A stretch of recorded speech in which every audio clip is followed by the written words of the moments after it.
Welcome to our channel উত্তরণের পথে সকলকে অনেক অনেক অনেক স্বাগত। তোমরা জানো রিসেন্টলি ফুড এসআই হয়ে গেছে ঠিকই, কিন্তু পিএসসির বেশ কয়েকটি ব্যাক টু ব্যাক পরীক্ষা রয়েছে, যেরকম পিএসসি মিসলেনিয়াস রয়েছে, ক্লার্কশিপ রয়েছে, এছাড়াও পঞ্চায়েত আছে, রেল আছে, এরকম কিছু নোটিফিকেশান এসেছে এবং আসতে চলেছে। সো সে কথা মাথায় রেখেই আজকের প্রিভিয়াস ইয়ারের বেশ কয়েকটি প্রশ্ন উত্তর নিয়ে তোমাদের সাথে আলোচনা করব, আর এর পাশাপাশি কিন্তু আমাদের জিকেকেও খুব ভালোভাবে রপ্ত করতে হবে। তো জিকেকে নেগলেক্ট করার কিন্তু কোনো জায়গা নেই। তো আজকের প্রথম প্রশ্ন কি রয়েছে দেখি। তো প্রথম প্রশ্ন রয়েছে যাযাবর কার ছদ্মনাম, বা যাযাবর নামে আমরা কাকে চিহ্নিত করি। দেখো, এই ছদ্মনাম বা পেন নেম সম্পর্কে এসএসসি হোক বা পিএসসিতে প্রশ্ন এসেই থাকে। One of the favourite topic হচ্ছে এসএসসি হোক বা পিএসসির। তো প্রথম রয়েছে দেখো বিনয় মুখোপাধ্যায়, কালীপ্রসন্ন সিংহ, বলাইচাঁদ মুখোপাধ্যায় এবং বিনয় ঘোষ। তো যাযাবর নামে আমরা চিহ্নিত করতে পারি হচ্ছে বিনয় মুখোপাধ্যায়কে। এর পাশাপাশি কালীপ্রসন্ন সিংহকে আমরা হুতুম প্যাঁচা নামে ডাকি। হুতুম প্যাঁচা নামে আমরা ডাকি হচ্ছে কালীপ্রসন্ন সিংহকে। বনফুল বা বলাইচাঁদ মুখোপাধ্যায়ের পেন নেম বা ছদ্মনাম হচ্ছে বনফুল। আর বিনয় ঘোষকে আমরা বলি হচ্ছে কালপ্যাঁচা। বিনয় ঘোষকে আমরা পেন নেম হিসাবে ডাকি কালপ্যাঁচা। তাহলে যাযাবর নামে আমরা চিহ্নিত করতে পারি বিনয় মুখোপাধ্যায়কে, কালীপ্রসন্ন সিংহের ছদ্মনাম হচ্ছে হুতুম প্যাঁচা, বলাইচাঁদ মুখোপাধ্যায়ের পেন নেম বা ছদ্মনাম বনফুল, এবং বিনয় ঘোষকে আমরা চিহ্নিত করতে পারি কালপ্যাঁচা হিসেবে। প্রত্যেকটাই কিন্তু এক্সাম ওরিয়েন্টেড, প্রত্যেকটাই কোনো না কোনো পরীক্ষায় কিন্তু প্রিভিয়াস ইয়ারে এসেছে, চাইলে তোমরা প্রিভিয়াস ইয়ার ঘেটে দেখে নিতে পারো। তো নেক্সট প্রশ্ন কি রয়েছে দেখি।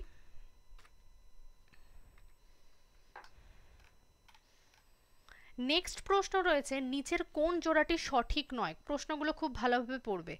রিসেন্টলি এই ধরনের প্রশ্ন কিন্তু অনেক দিচ্ছে যে কোনটি নয়। তো দেখো রয়েছে লোহা ম্যাগনেটাইট, একদম ঠিক আছে, লোহার আকরিক বা ওর নেম হিসেবে আমরা ম্যাগনেটাইটকে চিহ্নিত করি।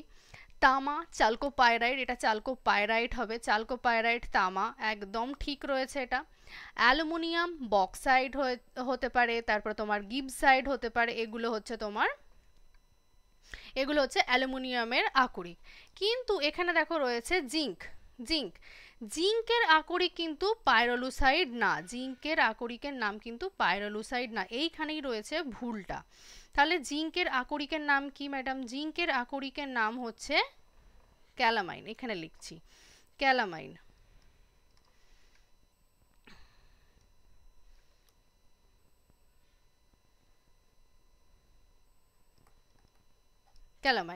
আর পাইরোলুসাইড হচ্ছে তোমার ম্যাঙ্গানিজের আকরিক, পাইরোলুসাইড ম্যাঙ্গানিজ।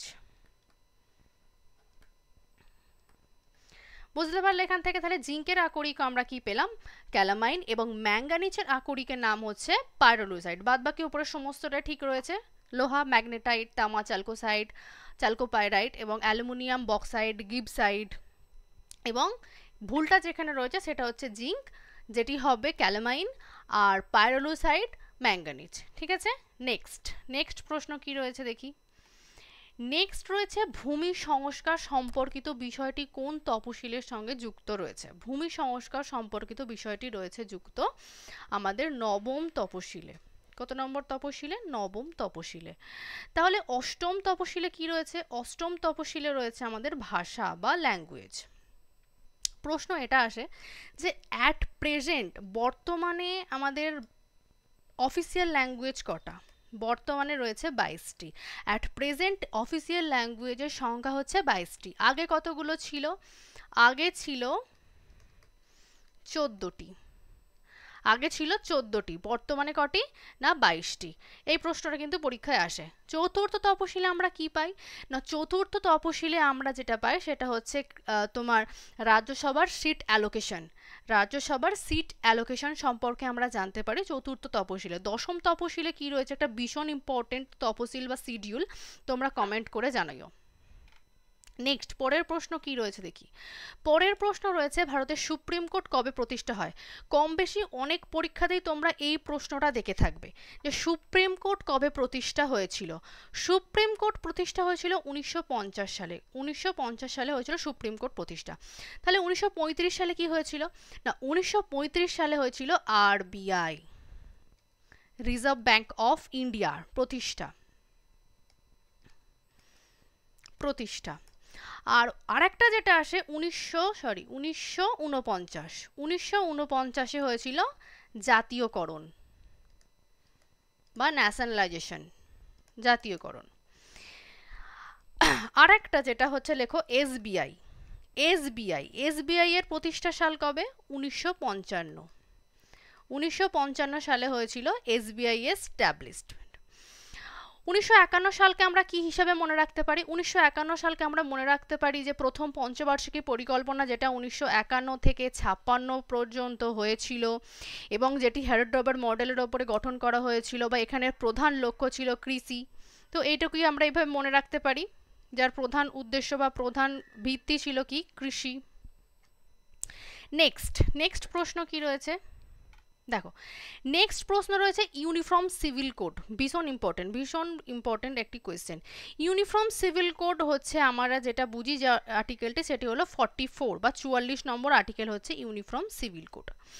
তাহলে 40 নম্বর আর্টিকেলে কি রয়েছে না, 40 নম্বর আর্টিকেলে রয়েছে পঞ্চায়েত রাজ ব্যবস্থা।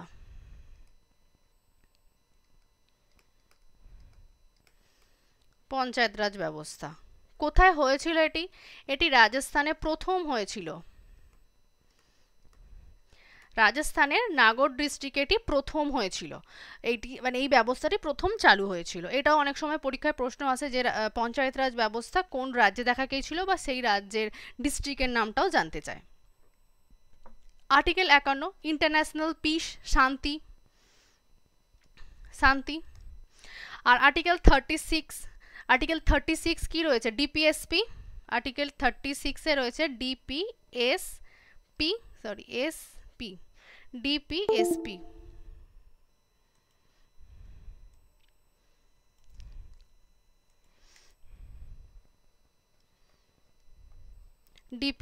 আর্টিকেল 36 কি রয়েছে? আর্টিকেল 36 থেকে, এটি অনেকটা বড় আর্টিকেল, ডিপিএসপি। নেক্সট, তো এই ছিল আজকের প্রশ্নগুলো।